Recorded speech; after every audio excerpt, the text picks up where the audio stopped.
Hey guys, and welcome back to another episode of your Brains Coach podcast. My name is Shurina. I'm your host, I'm your Brains Coach, and it is my job here to bring to you all the best, most relevant, recent, cutting edge, most useful brain body tools so you could take better control of your brain, of your body, make better decisions, take better actions, and shape your life experience as you want it.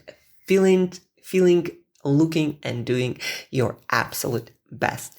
Today, guys, I want to share with you a few concepts that I worked through with my clients, entrepreneurs, younger and older, on the business side and on the health side. So as I was working through these concepts, through these challenges, either in their mindset or in their workflow, in their routines, in their habits, I thought it would be useful for me to record the experience, the exercises, the solutions, so you could also use them, apply them in your life in similar situations to get better results, to be more effective at dealing with similar situations that might be stopping you from getting the progress that you seek in different areas of your life and business. So the first one is about expectations. I'm working predominantly with entrepreneurs and business owners, and for them, their schedule, their priorities, they're very specific. First of all, priorities are always few, but they're very strong. So business owners, entrepreneurs, passionate about their work, usually focused on just 2-3 things: business, their work, and then family and things like their health, and that's it. And they have these priorities, but they also have usually high expectations of themselves. If you're an entrepreneur, a leader, a business owner, or a change agent of any sort, these are the people I'm working on attracting to this podcast, then you do probably have high expectations for yourself, for your schedule, for the amount of work that you do, for the results that you produce in all the different areas of your life. But it's not always that realistic to have super high expectations at the same time in all these different areas of priorities of your life. So what do I mean by that? When I work with business owners, with entrepreneurs on their health journey, they also have high expectations from themselves for their progress on their health, their fitness, their weight loss journey. And they want to do a lot of things from the start and through the course of our coaching, and they want to get progress and results really fast. They're confident they can do that. But the thing is, life, you have 24-hour day, and there are all these different things that you're focused on, that you're working on, like your business, like your family, which require also a lot of attention and a lot of time. And they might be more important for you than your health and fitness. A lot of my business owners, entrepreneurs, the reason why they come to me is because health and fitness, yes, it's their priority, but it's not as high on their priority list. So they don't want to be necessarily athletes or having six-pack abs and fitness model physique. That does require quite a lot of work and then suffering, and also prioritization towards that area. For them, business and family and other things might be more important, sometimes much more important. And so even though you believe in yourself and you have high expectations for results in all areas of your life, sometimes or often for business owners and entrepreneurs, it's often useful to look at your priority list, your business, your family, your fitness, and lower your expectations in some areas so you could actually achieve more results in the areas of high priorities and be okay with still progress and movement forward in areas like health and fitness, but stop giving yourself a hard time because you can't do it all. Your resources, your mental cognitive resources, your energy resources, your ability to deliver high quality results, they're limited, whether you want it or not, whether you agreed with it or not. Instead of trying to push all the levers at the same time in all areas and then getting frustrated with yourself that you can't really achieve really high results at the same time in your business and perhaps in your relationships, and then also on top of that and in your fitness and health, you realize you only have 100% of resources, and you cannot put more than that into work, into your fitness, or into your relationships. You kind of have to divide your resources. What is the priority number one? And there is only can be one priority number one. And it's also been my mistake for quite a while when I was trying to do too many things. And then you spread yourself thin and you don't deliver on any of that to the level that you expect yourself to perform at. And so priority number one can only be one. If it's business for you, then scale down your expectations in other areas. Perhaps it's areas that are very important for you are your family and your business, like a lot of times in my coaching for my clients. Then perhaps your health and fitness will be only 20%. And that's okay. And that means you will make less progress and slower progress for a period of time there, or maybe for your entire life, because you have other priorities that are more important, that are higher on your priority list. And again, yes, there can be several areas of prioritization, but priority number one can only be one. And some of my clients, again, they give themselves really hard time. They're like, I'm not fulfilling my own expectations in this area. I'm not following through with the habits, with new routines that we work on, with any sorts of assignments. And you know what? I often tell my clients, that's okay.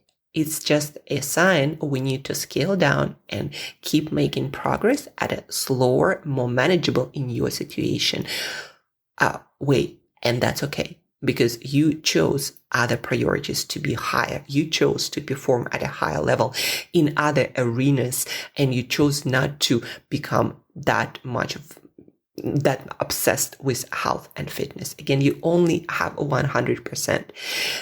Even though you might hear, or give it more than 100%, you only have 24 hours a day. You do need to recover. You do need to take care of yourself. You do need to work on a lot of things in your life.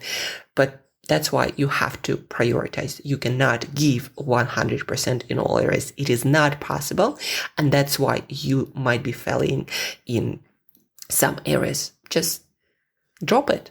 Lower the expectations. Set the expectations where they need to be for the priorities in your life right now. And then still keep making progress one step at a time at a slower pace. And believe me, you'll feel so much better when you just drop overblown expectations that are not possible in some areas where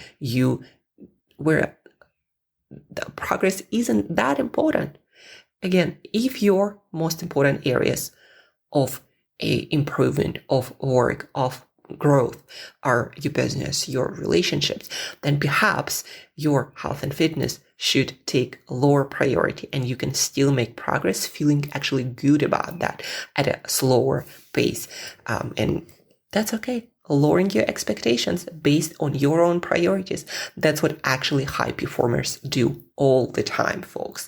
They focus intensely on very few things, and the rest, they kind of on the maintenance. You cannot be a super high performing business executive at the same time as trying to pursue almost compared to professional athlete career in health and fitness. That's just not happening. Life has seasons. One season is priority number one, maybe business. The next season might be your fulfillment, meaning of life, your existential questions. The next one might be your family, and then might be your health and fitness, and that's when you decide to compete, etc. So prioritize and have the expectations that are relevant to those priorities instead of, again, trying to be that unrealistic trying to give 100% everywhere and then getting frustrated with your own self that you can't fulfill those expectations. That's okay. That's how life works. And again, coming back to that idea, that's what all high performers do. They drop the ball on a lot of things to be excellent in just one thing. So remember that next time, trying to do it all and getting frustrated that you are not capable of that. Nobody is. That's why high performers prioritize. So that's really the main idea I wanted to convey to you in terms of performance and scheduling your work and scheduling different activities. The second thing I wanted to talk to you about that is no less important for entrepreneur, for business owner, is dealing with rejection. And I was talking to a friend of mine. He works on his startup in education tech, and he has to right now in the fundraising stage and also talking to a lot of potential customers, trying to increase their paid customers base. Anyhow, he's talking to a lot of investors and customers and potential customers and potential investors and getting tons and tons of rejection. And then he shares, well, after that, I feel not as productive, not as motivated. That really kind of affects me. And sometimes I end up playing more computer games or watching Netflix or drinking, like all kinds of behaviors just to get it out of your head. But guess what, guys? That is not how you have to approach rejection. And that also somewhat a personal lesson that I had to learn quite recently. That rejection, you can adopt Edison Frame. You know, Edison invented electrical bulb. And so when he was famously asked, how did you persevere? How did you stay with that for that long, 10,000 attempts or whatever, but for a long time, he failed and failed and failed and failed and failed again before inventing electric bulb that changed the world. And so he gave this beautiful answer that he never looked at those attempts as at failures. For him, every single failure or test or failed trial was a stepping stone towards creating success, towards figuring it out.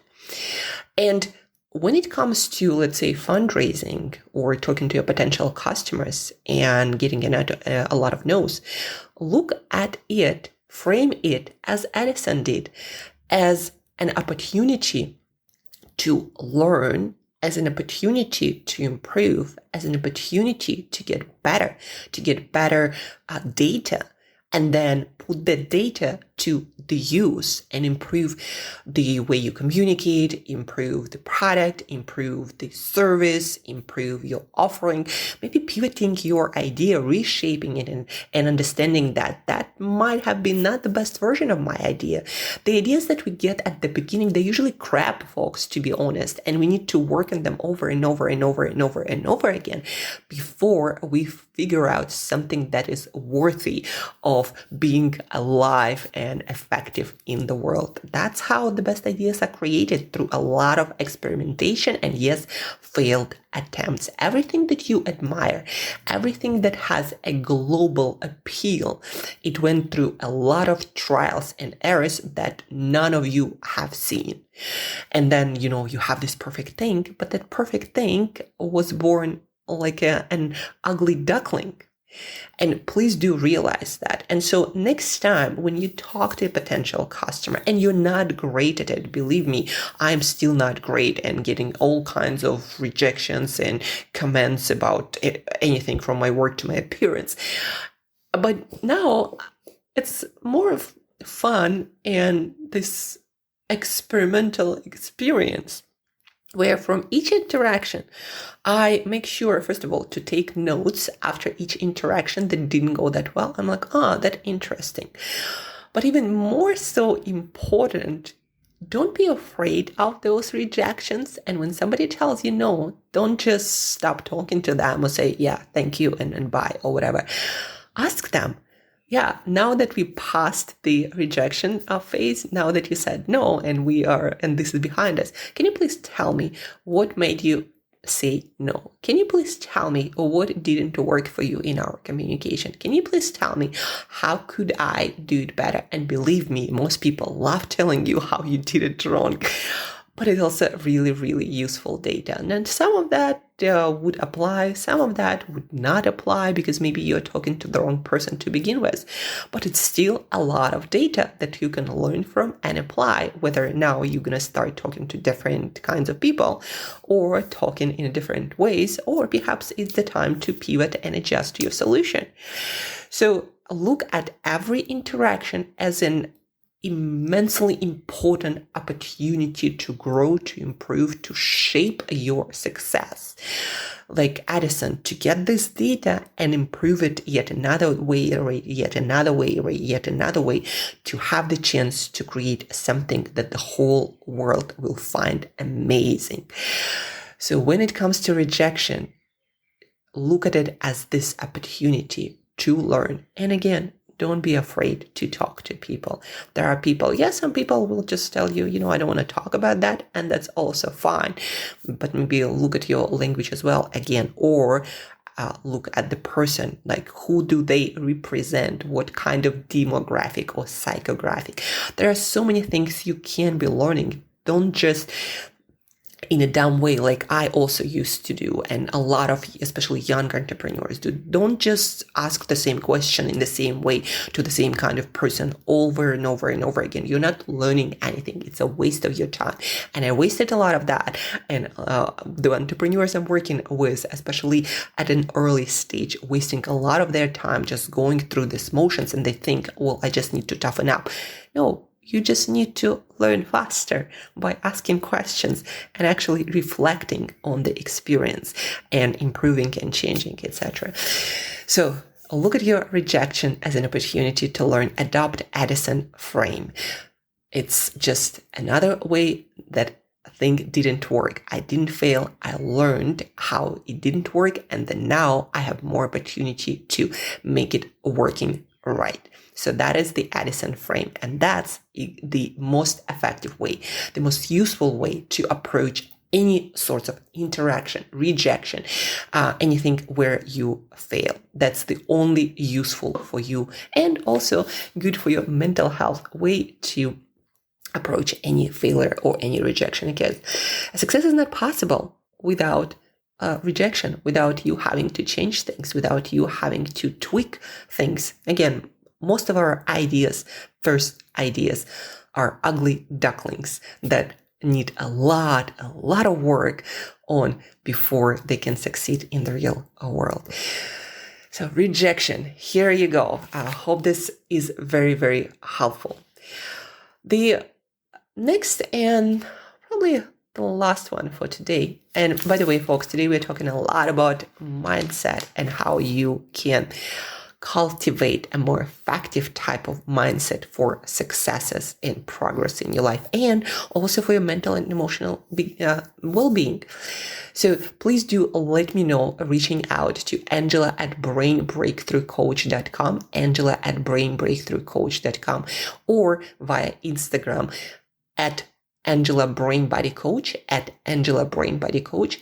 Please tell me how you liked this mindset episode with very practical strategies that have been proven in real life to be immensely effective. So let me know how I did and how you like this episode, how useful it was for you. Again, email Angela at brainbreakthroughcoach.com and Instagram at Angela Brain Body Coach, all one word.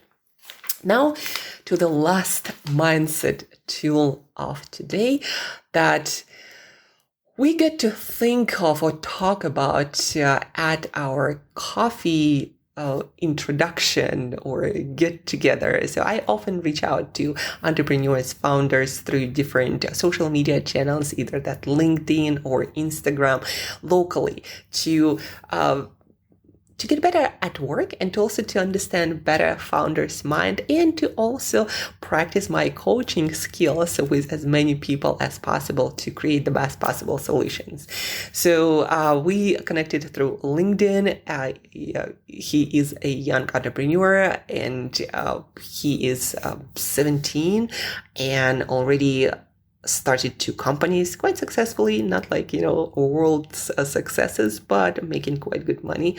And now he's on the 3rd company and also trying to get degree in several months. So amazing, fascinating individual. And we got to talk about different things about founders' mindset and how to be effective and productive and driven and do great things in life. One of the things that I found to be very, very common for most founders, entrepreneurs, people that are committed to creating great things is a motivation question. Like, how do I keep myself motivated? How do I keep myself driven and optimistic and upbeat and working hard with enthusiasm when there is this valley of despair, when you try a lot of things and they kind of work, kind of don't, that you don't see a lot of progress, and before you see that progress there might be months and years of work, at least months. But if you want to build something really great, it's like Alex Hormozy says, if you want to build a 100-story building, like a skyscraper, you would have to put quite a foundation before you can even level up with the ground, let alone raising your skyscraper from the ground. Like, so the idea is the bigger the plane, the bigger the idea, the longer the runaway, the longer you have to spend time preparing for that and spending time in that valley of despair where you don't see a lot of progress. So, and this is a real thing in life. The bigger the thing that you're trying to create, the more time you're going to be spending in this failing, trialing, and no progress in real world stage before you can get to a level that, it's even noticeable for the world progress. But anyhow, so motivation. How do you keep yourself motivated when building these new things and getting a lot of rejection, perhaps, or getting a lot of failed attempts, failed trials? Like, how do you keep yourself motivated? There is very, very simple, easy hack. And the entrepreneur I was talking to, he actually discovered that by himself. And then he's like, well, I didn't realize it was actually a thing. I would actually do it naturally. But now he became more conscious about this hack, mind hack, brain hack that he started to use to boost his motivation. And actually, a lot of entrepreneurs come to that sooner or later. But hopefully with this podcast, you'll start to use this simple, very fast hack for your mind to keep yourself motivated no matter what. You'll start using it now and for the rest of your life. And that will keep you going and catapulting towards your goals at a higher speed. So what is the hack, right?